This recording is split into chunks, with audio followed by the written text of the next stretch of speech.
Swamiji, please can you explain the circle of life, death, and moksha?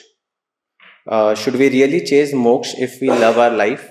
And what happens after moksha?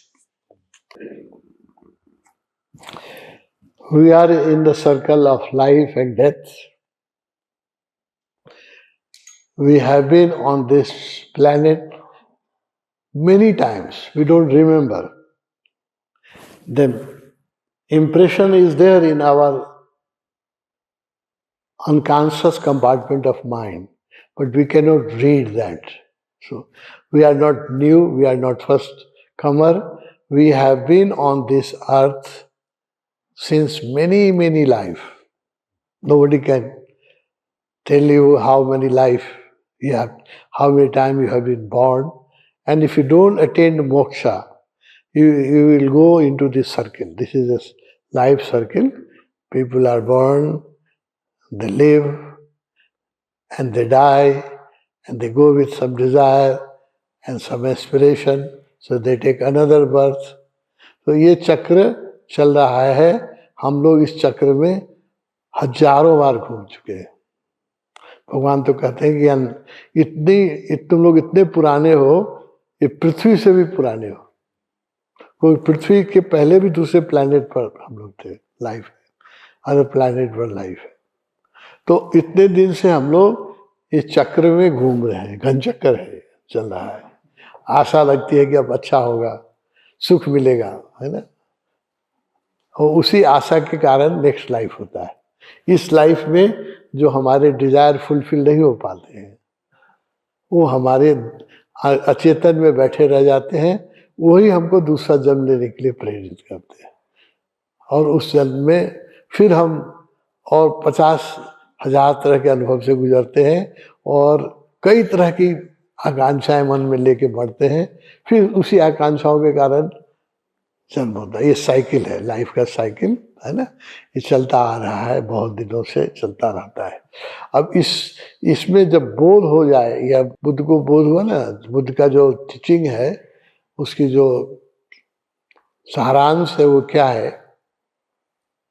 जीवन दुख है. पढ़ा होगा आपने बुद्ध को, उसको पढ़िएगा, उसमें लिखेंगे जीवन दुख है. दूसरा उनका जो है इम्परमानेंस. यहाँ कुछ भी सदा रहने वाला नहीं है. न दोस्ती, न प्रेम, न संपत्ति, न घर, न आपका शरीर. Everything is impermanent. कुछ भी सदा रहने वाला नहीं है. हमारी आशा होती है कि हमारे साथ दोस्त बने रहें. दोस्त ही दुश्मन बन जाते हैं. प्रेम सदा जीवित रहे, प्रेमी एक दूसरे के आलोचक बन जाते हैं. तो ये दुनिया का जो चक्र है ना, इसमें बुद्ध जैसे लोग देखते हैं कि अंततः हमको सिर्फ पीड़ा मिलती है. आश्वासन जो है सुख का है, और प्राप्ति जो होती है वो दुख है. ये बुद्ध ने देखा, इसलिए राजमहल छोड़ दिया और भिक्षु हो गए. और उनका पहला आर्य सत्य है जीवन दुख है. जब तक ये बोध हम लोग को नहीं होगा, तब तक मोक्ष की बात ही हम लोग नहीं समझेंगे, कल्पना ही नहीं कर सकते. मोक्ष की प्यास तब उठती है जब ये दिखाई पड़ता है कि जीवन दुख है. तब इससे मुक्ति की उपाय. लोगों को दिखता कहाँ है? लोगों को लगता है कि आज सबको ही लगता है कि अभी दुख है, लेकिन एक बार नया घर बन गया उसका तो सुखी सुख है, या नई गाड़ी खरीद लिया तो सुखी सुख है. अविवाहित है और सोचते हैं कि पत्नी आ जाएगी एकदम देवी सेविका, उसके बाद सुखी सुख होगा, है ना. पत्नी सोचती है कि स्वर्ग का राजकुमार मेरे लिए आएगा, उतरेगा. तो इस तरह से दुनिया चल रही है. इसी आशा में दुनिया चल रही है और सब लोग यहाँ दुखी हैं. ये रियलाइज कोई नहीं करता. ये रियलाइजेशन होगा तब मोक्ष की बात हो. मोक्ष को आप कोई समझेगा ही नहीं. मोक्ष की आवश्यकता तब महसूस होगी जब ये दो चीज दिखाई पड़ेगा जो बुद्ध ने कहा. एक कि जीवन दुख है. जैसे जियो, दाएं से जियो, बाएं से जियो, गरीब हो या धनी हो, बहुत प्रतिष्ठित हो या तुमको कोई नहीं जानते हैं, कुछ राजा हो या रंक हो, भिखारी हो या राजा हो, कुछ जरा भी फर्क नहीं पड़ता है, तुम दुख ही मरोगे, बुद्ध ने कह दिया। ये उनकी अंडरस्टैंडिंग है, बहुत गहरी अंडरस्टैंडिंग है ना। ये तो उन्होंने अपने जीवन को देखा, इसलिए तो ये दुख को देख के ही तो 28 वर्ष के युवा अवस्था में उन्होंने राजमहल की सारी सुविधा छोड़ के जंगल तपस्या करने लग गए, क्योंकि उनको दिखाई, हम लोग को दिखाई नहीं पड़ता है। इसलिए मोक्ष की प्यास नहीं होगी जब तक ये दो चीज नहीं दिखाई पड़ेगी। एक कि जीवन दुख, अंततः जीवन दुख हो जाता है। आप बूढ़े होंगे, शरीर कमजोर होगा, बीमार पड़ेंगे, एक दिन मरेंगे। आजकल लोग आसानी से मरने भी नहीं देते हैं, मरने के पहले आपको हॉस्पिटल में महीनों वेंटिलेटर पर झुलाएंगे और ऑक्सीजन दे दे करके झुलाएंगे, है ना। चैन से मरने भी आजकल नहीं लोग देते हैं। तो ये जो दुख दिखाई पड़ेगा ठीक से, बोध आएगा। उसके बाद बुद्ध ने कहा इम्परमानेंसी। दूसरा जो बुद्ध की जो अंतर्दृष्टि है, यहाँ कुछ भी टिकने वाला नहीं है, कुछ भी नहीं। ओशो ने कितना बड़ा रजनीशपुरम बनाया था, एक सपना था, 1 लाख लोग रहेंगे, ध्यान करेंगे, नहीं टिका, टूट गया। किसी का सपना यहाँ परमानेंटली फुलफिल नहीं होता है, सबके सपने टूट जाते हैं। लेकिन लोग ऐसे फिर लगता है कि नए सपने देखते हैं कि ये नहीं हुआ तो दूसरा हो जाएगा, दूसरा नहीं हुआ तो तीसरा हो जाएगा। इसीलिए हम लोग आशा में जिए चले जाते हैं। लेकिन बुद्ध के 2 वचन को याद कीजिए, पहला जीवन दुख है और दूसरा इम्परमानेंट, कुछ भी यहाँ स्थिर नहीं है, सदा रहने वाला।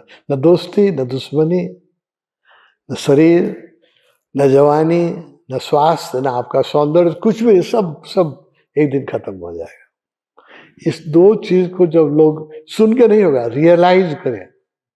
सुन के तो इस कान से लोग सुनते, इस कान से निकाल देते हैं, सुनते कहाँ है लोग ना। जब ये रियलाइजेशन होगा तब मोक्ष की कामना उठती है, मुक्ति। तो come out of the wheel of this pain and suffering, ये दुख का जो चक्र है, इससे हम बाहर निकले, तब मोक्ष की कामना उठती है ना। तब रियली में आप सन्यासी बनते हैं। जब ये दिखाई पड़ जाता है ना, अभी हम लोग अप्रेंटिस सन्यासी हैं, जब ये दिखाई पड़ जाता है कि जीवन में कहीं से, उत्तर से चलो, पूर्व से चलो, पश्चिम से चलो, व्यापार करो, राजनीति करो। अभी राजनीति में है, नेपाल में लोग कितने प्रतिष्ठित थे, लोग उनसे मिलने के तरसते रहते थे, जहां निकलते थे वहीं सैल्यूट होता था। आज वो लोग जेल में हैं, पकड़े जाते हैं, कोई इज्जत नहीं। तो ये सबका अंत ऐसा ही होता है, हमारा आपका भी ऐसा ही होने वाला है। ये जब बोध हो जाता है तब मोक्ष की आकांक्षा उठती है। जब मोक्ष की आकांक्षा उठती है और उसके लिए मनुष्य प्रयास करता है, तब सही अर्थ में साधना शुरू होती है, सही अर्थ में साधना। तो आप बहुत ठीक से ऑब्जर्व कीजिए लाइफ को, ठीक से देखिए, ओशो को पढ़िए और जीवन को देखिए, ठीक से देखिए, आंख खोल के देखिए। आशा के चश्मा लगा के नहीं, आशा के चश्मा लगाने से सब चीज लाल लाल दिखने लगता है। चश्मा का शीशा अगर लाल हो ना तो सब चीज लाल दिखता है, हरा हो तो हरा दिखता है। तो आशा के चश्मा से नहीं, यथार्थ में एज इट इज, जीवन जैसा है वैसा आप देख लेंगे तो आपके अंदर मोक्ष की कामना उठेगी। जब मोक्ष की कामना उठेगी तब रियल अर्थ में आप साधक बनेंगे। ठीक से कामना उठ गई तो आप उस मार्ग पर चलेंगे और मुक्ति प्राप्त